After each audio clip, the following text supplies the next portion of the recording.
Welcome back to the Assertive Podcast. I'm Erica, I'm Jess. and we are licensed professional counselors in Texas, reviewing Am I the Asshole Reddit threads to help you learn skills for communication, healthy boundary setting, and assertive interpersonal functioning. Today, we are going to continue our week of joy. We're going to go through our post. We're going to talk about coping skills. How do we increase joy in our life? And we'll talk about examples from the post of joy and how that influences our decision of whether or not she's the asshole. Mm-hmm. So, yeah. We read the post in episode 1, but we really didn't talk about it much. So we're going to reread that for you. This one's called, Am I the Asshole for Rubbing My Family's Face in My Great Life? My husband and I got married last weekend. I come from a very poor background and have a huge family from a small town. We are close, even if I've always been the weird or different one. For example, I moved away while everybody else stayed in this small town. My husband comes from a huge, more middle-class family. One of my favorite things to do is host and entertain. I think life can be hard, and making people comfortable or showing them a great time is a really worthwhile thing. It's also fun for me, like a giant crafting project to plan an event. I love it. My husband does very well, and I've been lucky to have a great career and do the same. Our wedding was the only time likely for all these people we both loved to be in the same place, to meet and celebrate together, so we wanted to make it special and magical. We were very clear that gifts were not necessary, and I set aside a fund for my aunt and I to coordinate covering any expenses for people who wanted to come, but couldn't afford the hotel, an outfit, or other necessities, but to cover those things quietly. I know a huge wedding is a waste of money to many people, but it isn't to us. We did 3 days of events and covered meals and open bar for 300 people. We had a short, Cirque-type performance, a big welcome party with a kind of carnival for kids, gift bags for everyone, and lots of surprises. It was so fun to watch all the joy and everyone smiling and being happy. Everything was optional. We shamed no one who couldn't come or could only come to part of it. At brunch the final day, my aunt pulled me aside and asked me to go to my cousin's room and console her. She said she had been sobbing all night and morning because her wedding, which is in a few months, would be nowhere near this level, and she thought all our family would hate it and judge her. My heart broke. Every wedding I've been to for my family has been very low-key, maybe in a barn, rec center, or someone's backyard, but no one has ever judged or looked down on them for this, nor would I. They're just different styles, and we always have a great time. I left my guest at brunch and spent the better part of an hour with my cousin trying to assure her of all of the above. I told her a wedding is a celebration of love and not money, and that we were all very excited to attend her day. She finally got weirdly calm and stopped crying, then just looked at me dead in my eyes and said something like, "Well, you don't need to worry about it because you're not invited anymore," then locked herself in the bathroom. I came back to brunch and most everyone was gone. I was crying but didn't want to make a scene and just got out as fast as possible. My husband keeps telling me not to take it to heart, but I hate that something we work so hard to make fun and memorable for people ended up making someone I love feel terrible. And now my aunt, her mom, has started telling people I did all of this just to rub their face in my great, fancy, rich life. I feel sick. I was so happy and proud, and now I feel so stupid. Did I really fuck this up that badly? Am I the asshole? Squash joy. Yeah, squash to joy. Party poopers. Yeah, no kidding. Okay. Well read. Give us what's kind of a recap of joy that we need to lay out to get into this episode. Yeah. Joy gives us the data that we are doing things that are aligned with our value. We're doing things we feel are worthwhile. Too little joy, we may be experiencing some depression. Too much joy, or maybe experiencing some mania, or most people are not. All the way to the end of mania, we're usually in like the ecstatic, elated words, synonyms for joy. We can fall into traps of like toxic positivity. We can get into the habit of giving more credence to bad things that happen versus weighing equally the good and bad things that happen in our day.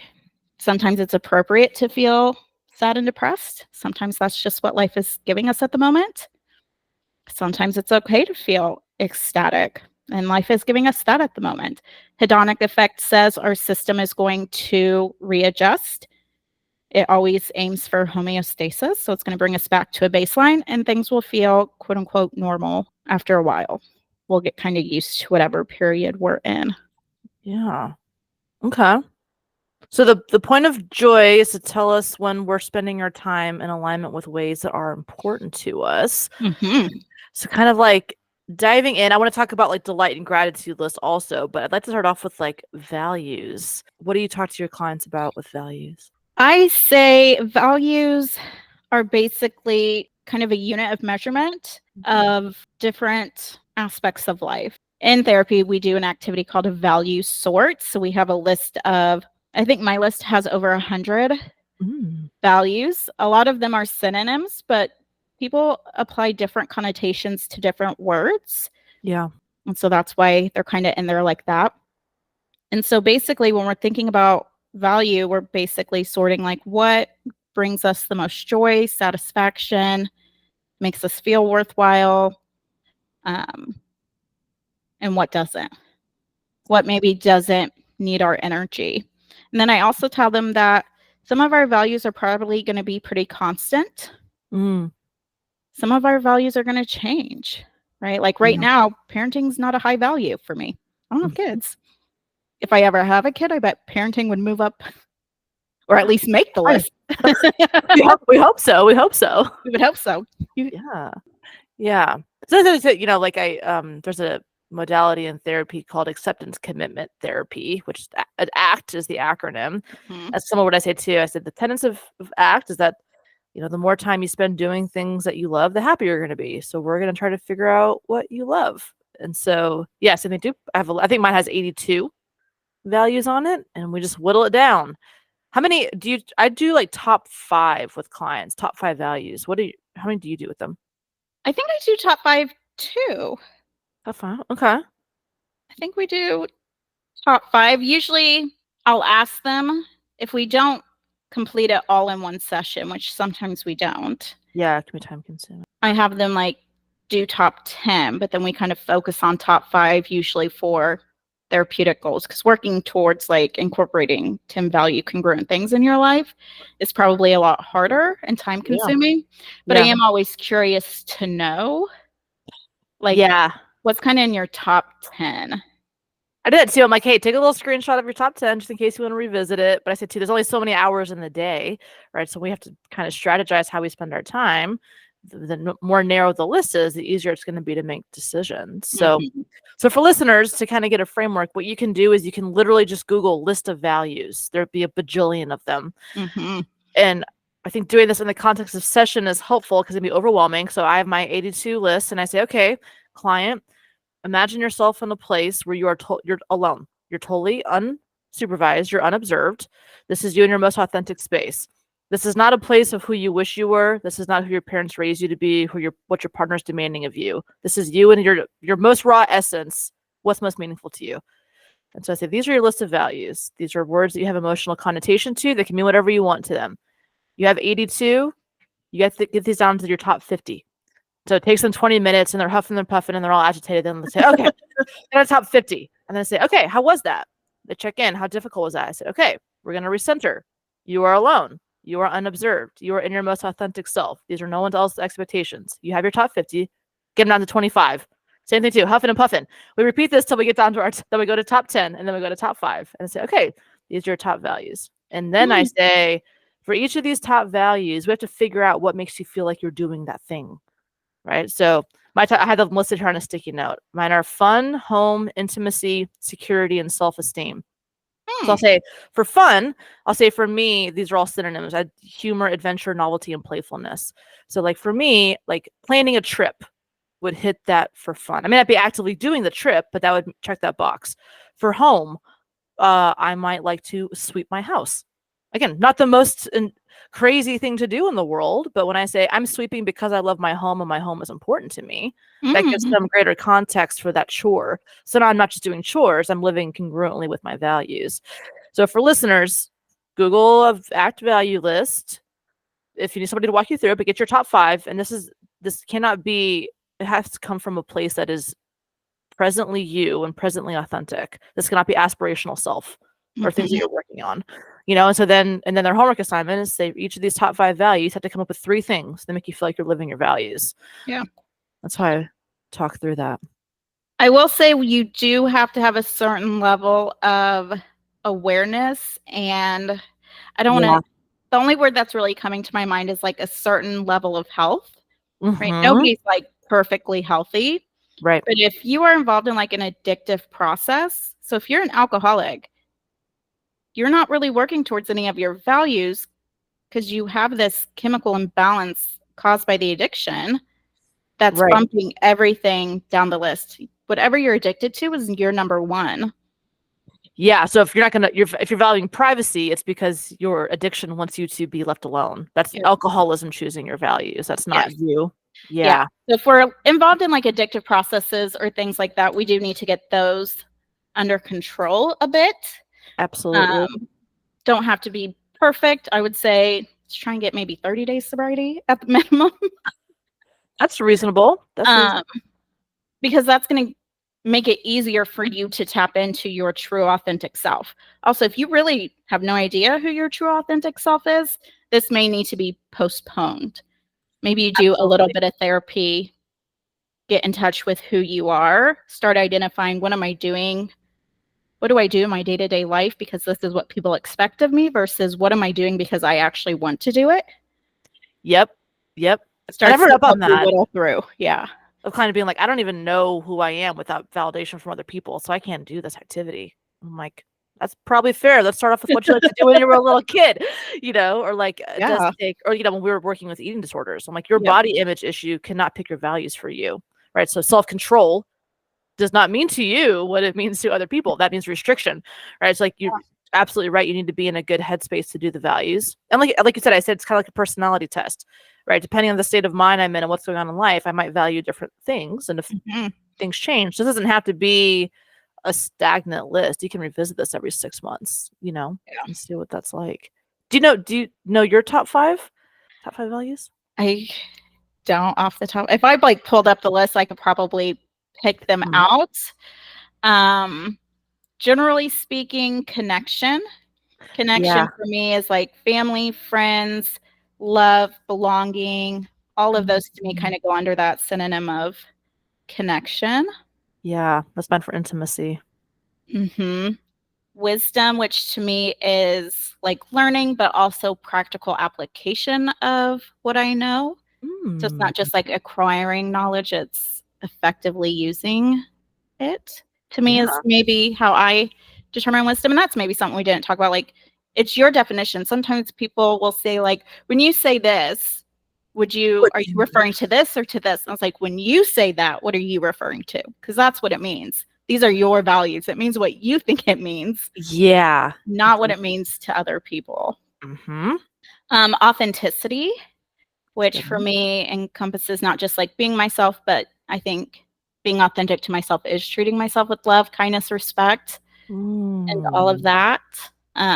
So that covers quite a few of the values on Yeah. my list by lumping them in there.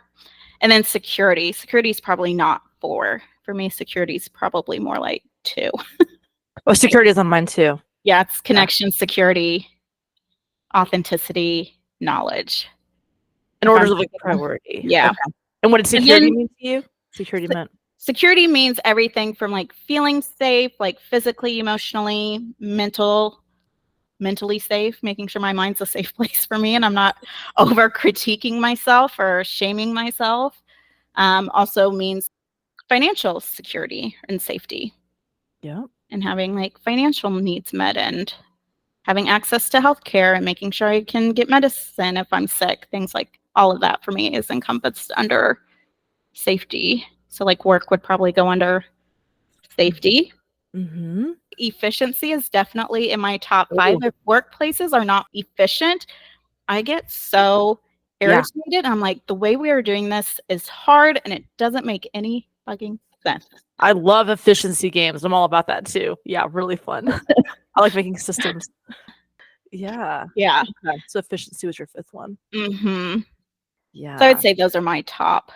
top 5.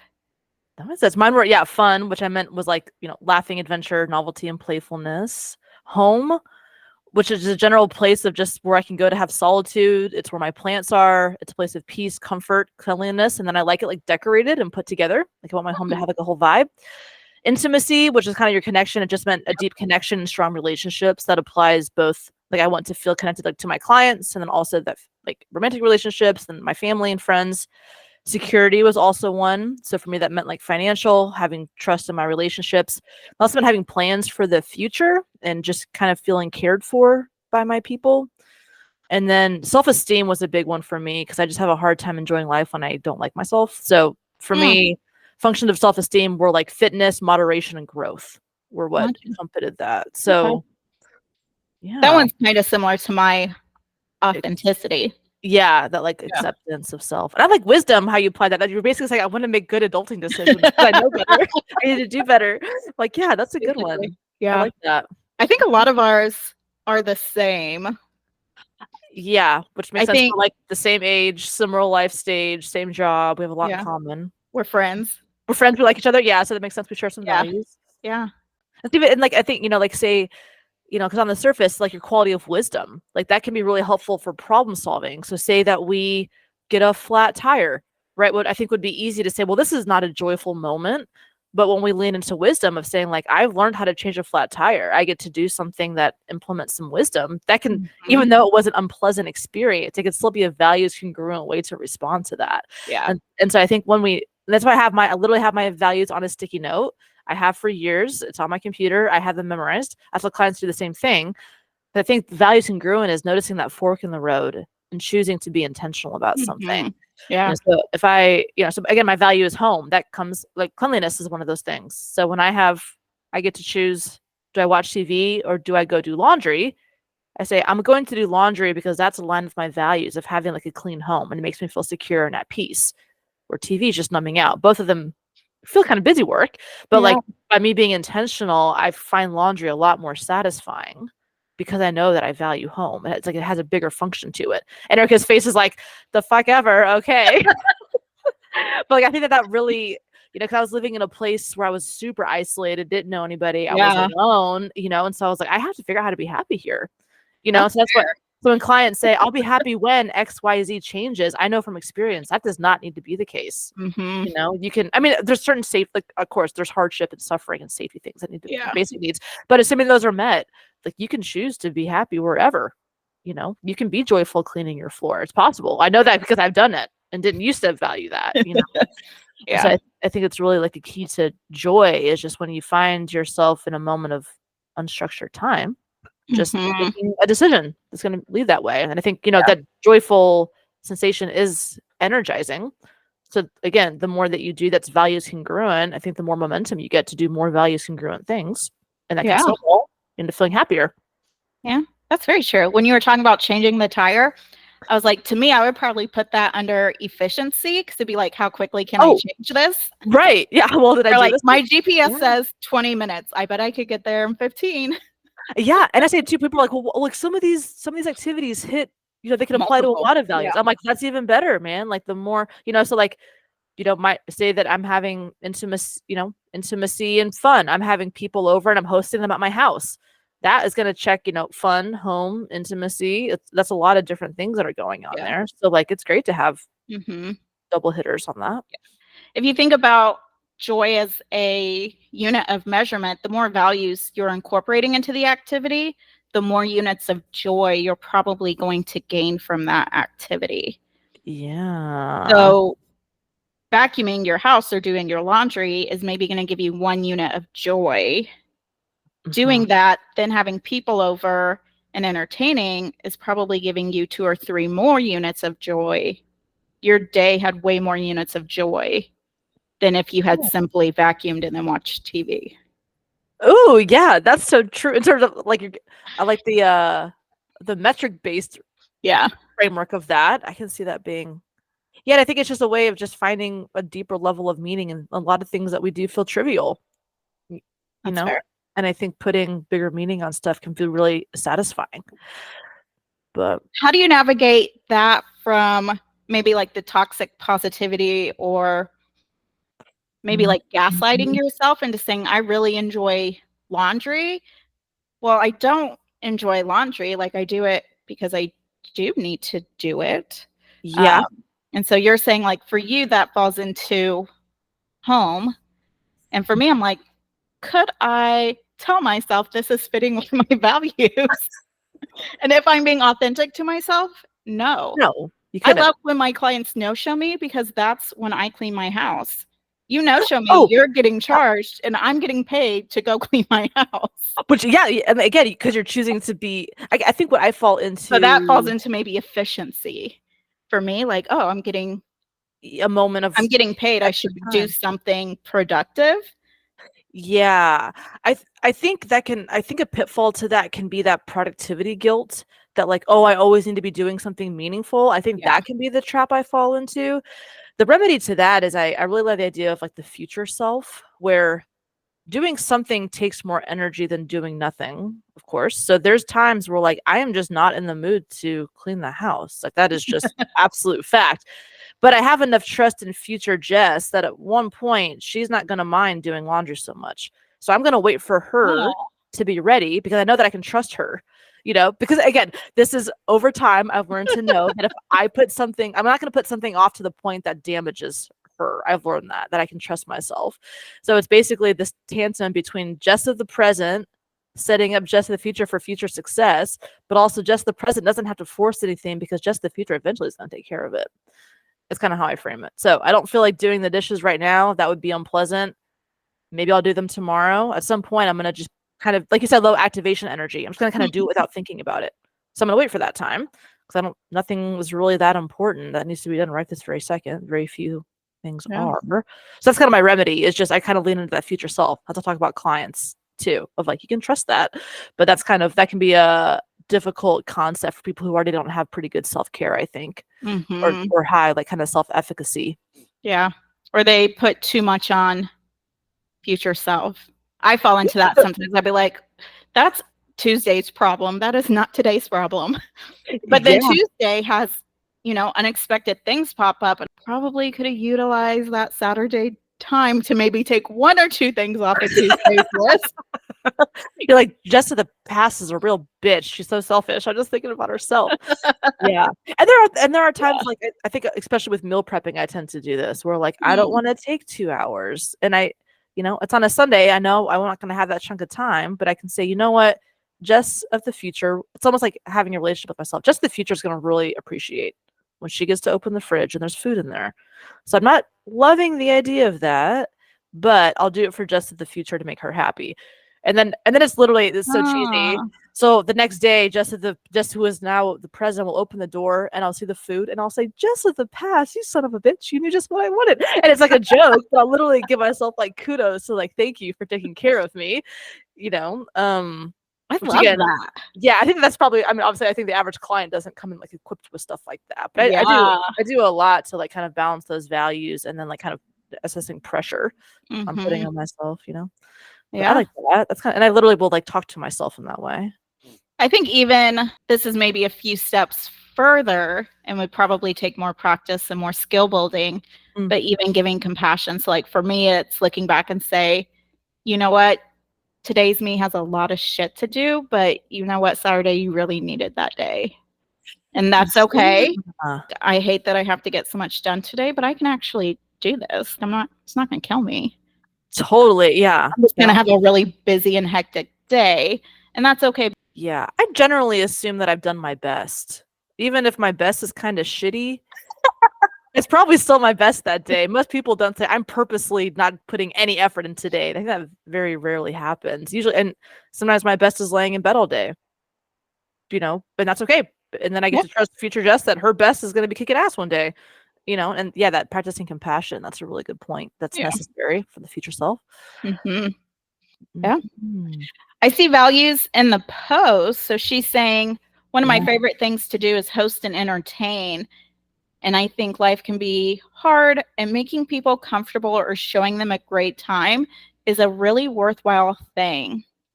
Mhm. So to her, having this huge wedding that for maybe introverts like ourselves just seems so exhausting and daunting. Yeah. But for her, it's an energizing activity. It's super values congruent. She obviously Yeah. values people. She obviously values, I think, marriage and just the concept of like wedding, like bringing people together, like Yeah. unity, Family, friends. Yeah. family, making people feel welcomed. Yeah. She talked about it as like being a huge craft project. And like, what's bigger than a wedding? You have venue, decor, food, entertainment, seating Yeah. arrangements. I mean, the biggest craft project. And I'm also thinking about her. I'm like, why aren't you doing this for a job? Like, you probably love this Oh, shit. You'd be good about that, yeah. because she's really got some good skill set. Yeah, she says it was so fun to watch all the joy and everyone smiling and happy. So she likes sharing joy with other people and helping them be joyful, which is so sweet, I think. Hmm.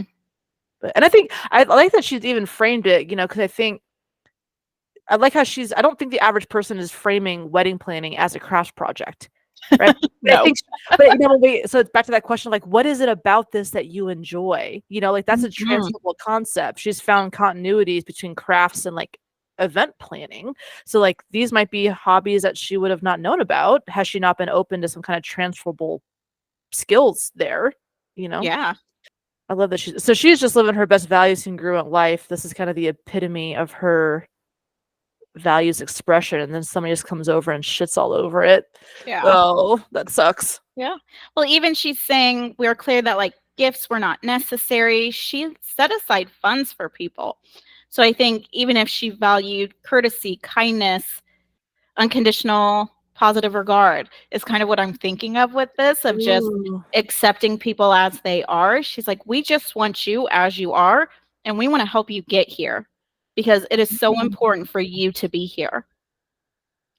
That's essentially like all of her planning and prep work and setting funds Yeah. aside is essentially that message did not get across to everybody. But that's kind of the message I'm seeing is like, it is so important for you to be here. I want just you. Don't worry about gifts. Don't worry about money. Don't worry about an outfit. We'll figure that shit out. I want you. Come just as you are. And that Oh, type of like unconditional acceptance just seems so probably aligned with her values, but it's just getting misinterpreted because of people's own internal stuff that they need to work through. yeah. And I think, especially for a cousin, it sounds like they're reasonably close. She's open to her being Yeah. consoled. I would hope that people who love you recognize when you're living your values and want you to do more of those things. Mhm. So for somebody to say, hey, I'm taking it really personally that you're doing the things that bring you the most joy, like that's somebody who's bringing joy to your life, that's Yeah. them worried about themselves. Yeah. Gosh, cousin's kind of a dick. Just a bit. Yeah. Talking about delights, I first started hearing about this concept through another podcast I listened to on occasion, but it was this general framework of talk about mental filtering. So it's honing that in to look for things that are little pops of joy that you have. And so like I notice when I feel delight, it's like like a look at that, like a kind of a surge of like lightness and happiness is how I describe it. So me and my cousin had this activity we did where like once a day we would send like a random moment of delight. So sometimes it'd be, picture of our dog or the food that we ate or the kids at the pool or something like that. And this idea was like the more that you're priming your eyes to look for things that are delightful, the more delightful things that you see. And so it's kind of that general concept of like a gratitude list, attitude of gratitude, of like we need to prime our eyes to be noticing things. And I think little Mhm. delight challenges like that can be really fun too to Yeah. amplify that. They So talked that when we learned this, I remember learning about like the gratitude list and resiliency and how do yeah, we build resiliency. They did a study, and some people are just born with a higher natural ability to be resilient. For yeah, those who don't have that, they can actually skill build. yeah, they can like learn that through Yep. gratitude And list. so the concept is essentially, you never see this car on the road and then you buy it and now everybody seems to have this car. Well, before you really weren't looking for it, you weren't noticing it, but now you have it or you're about to buy it or you're researching it. So now your brain is kind of hyper alert to noticing this specific car. And Yeah. so if we take that same framework and say, what are some of our delight moments? What are some of our gratitudes? We're starting to train our brain to notice these things that are happening every day. Yeah. And so we have to refocus it of like, there's a lot of things, again, that accuracy of like, there's both Mhm. delightful and terrifying things that are going on at the same time. And like, we can notice all of those things accurately, Yeah. you know? Yeah. And so I did, even applications of a gratitude list, I find it's really helpful for people who hate their jobs a lot too. Of like, I'll say, hey, you got to keep a piece of paper in your wallet, and every day you're writing 10 things that you like about your job. I get to, whatever the perks are, right? So like, and do that before you go to work, because if you have to go to work, you don't have means of changing jobs right now. You have to figure out how to tolerate this thing that you hate. So if you focus on things that are more enjoyable, that energy flows where attention goes, you're going to feel more happy. So you can even do kind of really targeted gratitude lists like that too, of things that are really not your favorite going on in life. Yeah. I do Mhm. something similar for my anxiously attached folks in relationships because they're Ooh. always worried, like, is my partner mad at me? Are they losing interest? And so it'll be like when they start doing things that make you feel loved and cared for, jot that Mm. down, right? Oh, Things that show like, oh, they know me, they're thinking of me. And then yeah. it's like, okay. And then we stop worrying about over analyzing them just being them. Mhm. And we start noticing all of the things that show they care. I do that, like, I have a lot of clients who are very critical and, like, high controlling and can be kind of vicious towards their partners. So I'll say, "You are not allowed to give any criticism for a week, and you have to notice every time they do something well.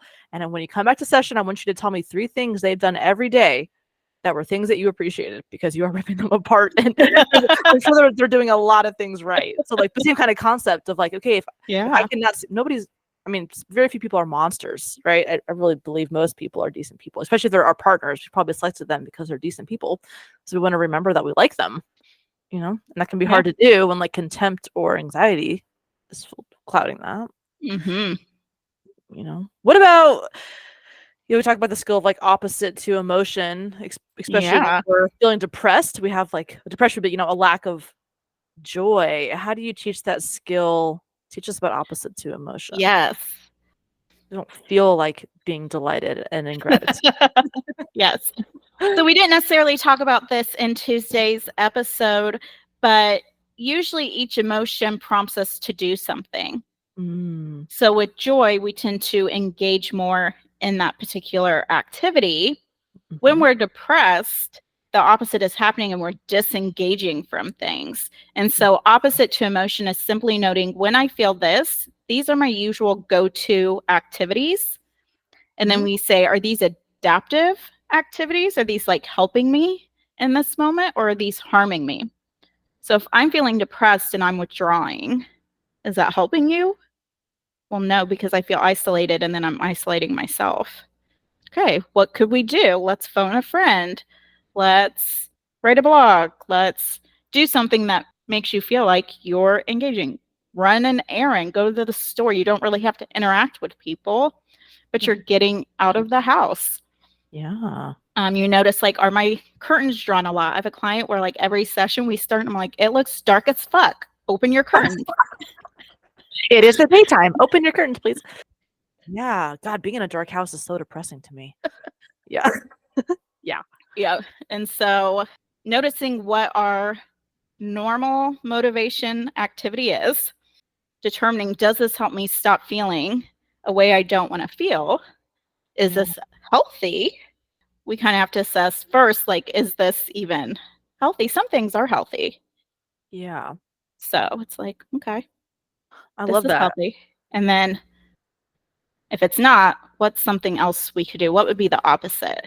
So if I sit in my dark house, well, I'm gonna let's get feel out of more the happy. house. If that seems like too big of a step, the baby step would be, how about we just open your curtains?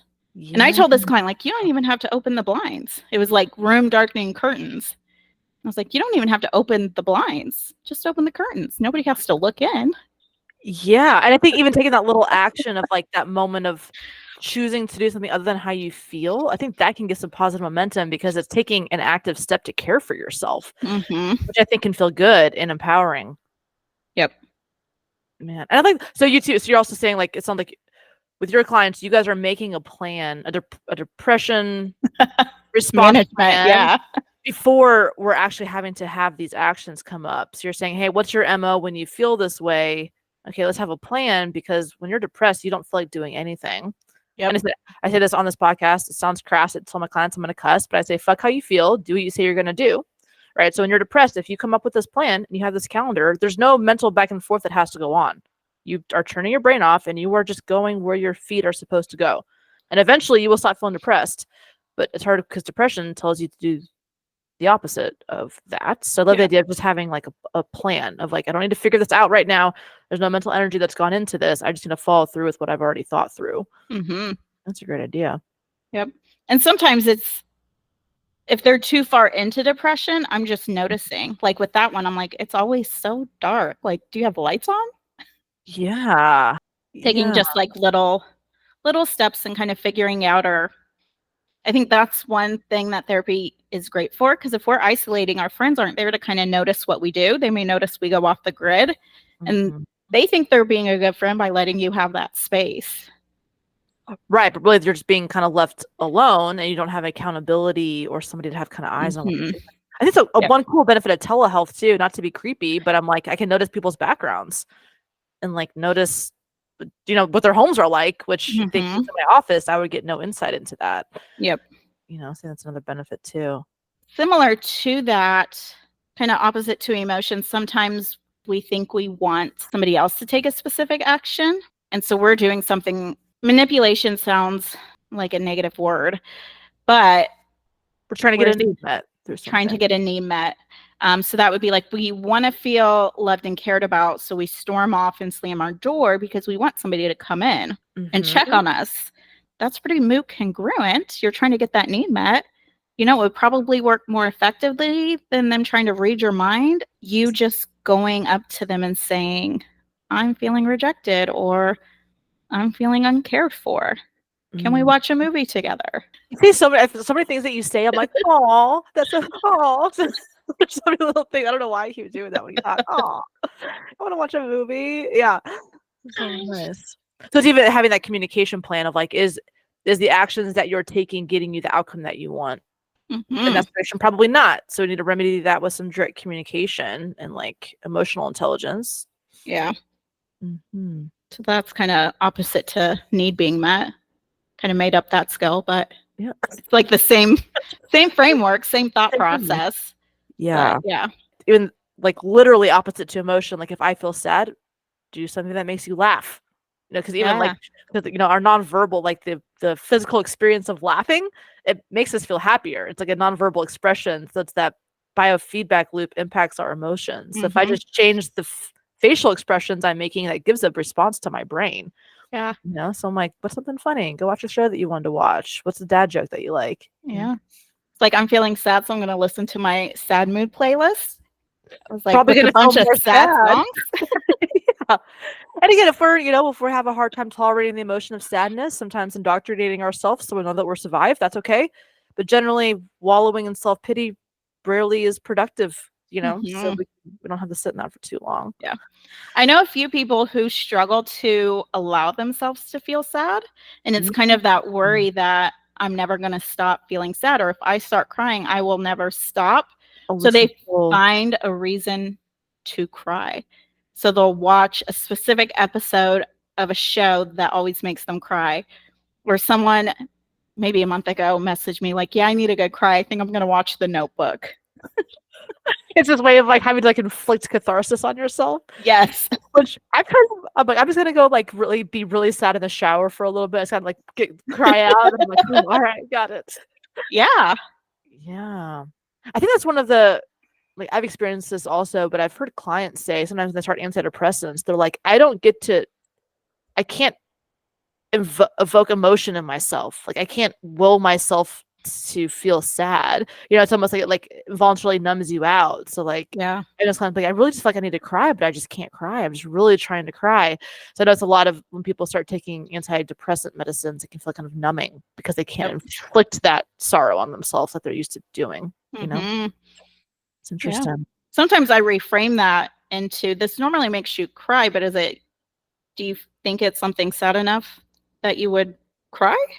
Maybe you're not really that attached, and that's why Like, you're is it that sad of a thing, or were you just depressed and so you cried at everything? You're like, "Yeah, I'm, like, not crying, and that feels weird, and I think I should be crying." Mhm. Yeah, Yeah, I'm tracking with you. Emotions are so freaking weird. They're aren't hard. they? They Yeah. And what are. about joy? And we're like, "God, joy is so hard. What a challenge joy is."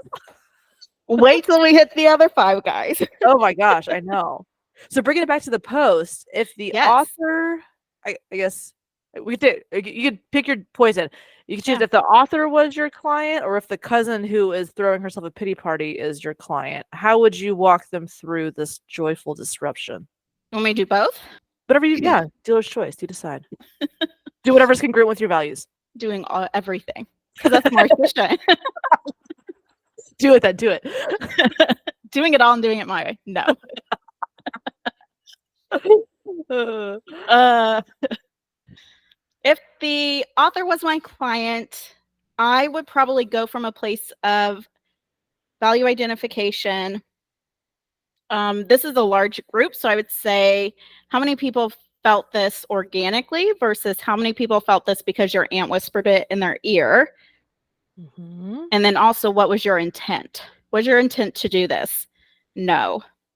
Then you're okay. Yeah. If your intent was to do that, you are kind of an asshole. We Yeah. probably need to work on that. Showing off a little bit. Yeah, people's opinion is important to you kind of thing. Yeah. Mhm. So that's where I would go with. Because you have a good sample size, 300 people. How many people felt so bothered by this that they were crying about it? One. One out of 300. That's a pretty small statistic. Yeah. 0.3% of your guests are devastated. I think you're okay there. Yeah, probably okay. Yeah. And you didn't go into it with this intent. People are going to perceive things the way they want to perceive it. Mhm. Mhm. And as Okay. you mentioned, you can't make everybody happy. So majority of them were happy. Good job. What about the cousin who is having her wedding in August and can't handle how awesome this one was?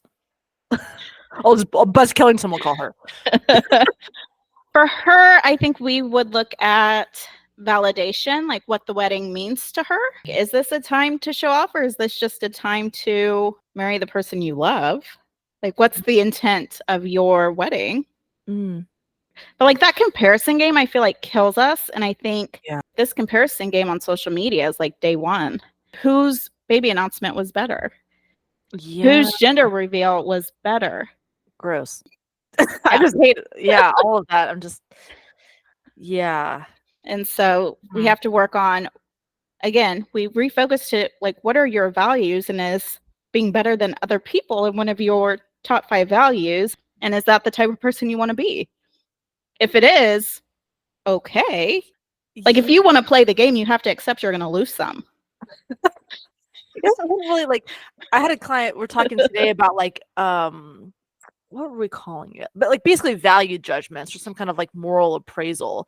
Have you ever Yeah. had a client give pushback that I'm just making up words like okay, there's no list on this value list of like for evil or like mayhem or Oh, savagery. Like they're all like very like virtuous I think things. like Which I thought was so interesting. mine has risk taking on it, which could Mm, maybe fall into that.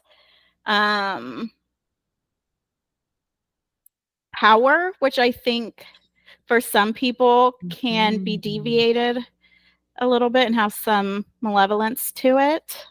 Yep. Um, but yeah, I think those are maybe some ones that could veer.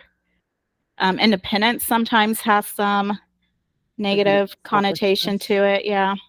I think mine even has, like, fame on it, I think, which no one's ever Oh, picked, yeah. but Mine has it has beauty. And even like my eating beauty. disorder clients won't pick beauty. And I'd be like, that's interesting. Like beauty was one of the first you took off.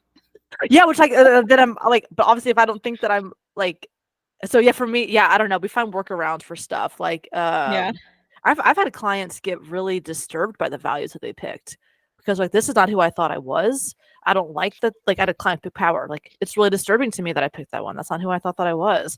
I'm like, "Okay, well, let's reframe this," right? So now we found other ways of being altruistic, of, like, encouraging other people, like, empowering other people, you know, it's like that was a disturbing thing. And I guess if a client was really maybe into something kind of dark or wanted a sense of evil, I guess I would allow that. If they were hurting other people, I would have a problem with that. But I guess we could modify the values list. I don't know. Mhm.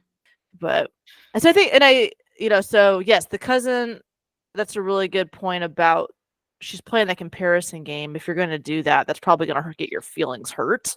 So maybe check in on how much media you're probably consuming. Mhm.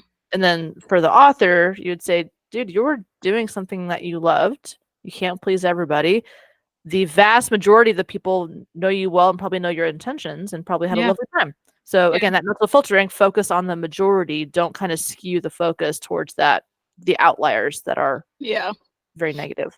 I think maybe the other thing with the author that popped into my head, I would talk about maybe like risk taking and like the spending portion. Seems Mm. like it was well within means, but if they were taking out loans for this 3-day wedding, there's maybe a deeper motivation that maybe she's unaware of.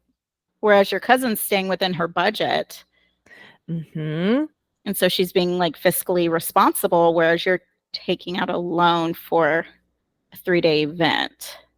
Yeah, that's a good point. Where like if the point is to celebrate connection, what a Why do barn we need a loan for this? yeah, and if a barn wedding is just as connected, what was the motivation for a 3-day circus?